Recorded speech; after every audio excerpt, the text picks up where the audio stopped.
Stop! If you're looking for the best discount pricing and the fastest access options, click the link in the description. I'll see you inside the training. To Yive Ranker, and what it does is you can set up an RSS for your website.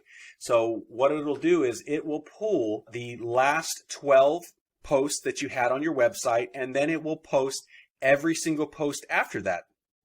And what you can do is you can go to campaigns, and what I would set up is I would set up RSS feed to Syndlab, all right, because Syndlab, it's going to give you another 20 IPs, and it's going to give you another 20 subnets, which is going to give you more variety in your backlinking and more diversity in your backlinking structure. So what I will do is I will set up my RSS feed to Syndlab, which gives me 20 different accounts plus a private PBN that you can backlink to. And so automatically every post that comes out, you just put one link to each one of those. And the setup is super simple. You just go to Syndlab, all right? You create an RSS feed, all right?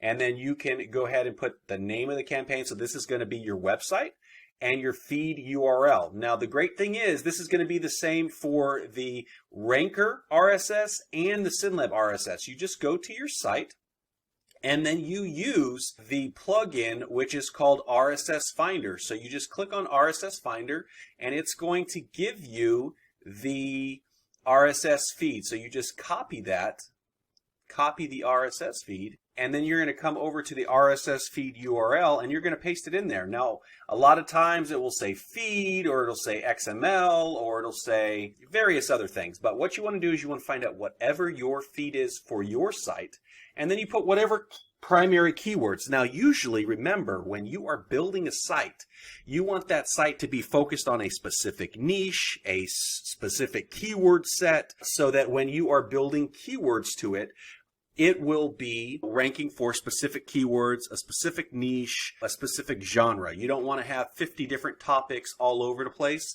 You want to have it with one niche, one topic, one subset, so that you're better, easy to rank, as well as being able to build up your authority. So we're just going to put in whatever our keyword base is going to be. So like make money online, software product reviews, stuff like that. All right, so then we're going to go ahead and put our keywords in there. Then you come down here to your Syndlab group, and you're going to find whatever group that you want to use. So you just select it. This one here is going to be for my passive cash stacker site. So we say there, and then all we do is we say save and start campaign. And so what it's going to do is whenever a new post comes out on your site, it's going to use these as your primary keywords here. And then it is going to do your backlinking for you automatically. So we have the RSS feed to Syndlab right here. And so what it's going to do is it's going to populate. These campaigns are going to run over 5 to 10 days whenever a new post comes, so that it's going to look more organic and more natural. Stop! If you're looking for the best discount pricing and the fastest access options, click the link in the description. I'll see you inside the training.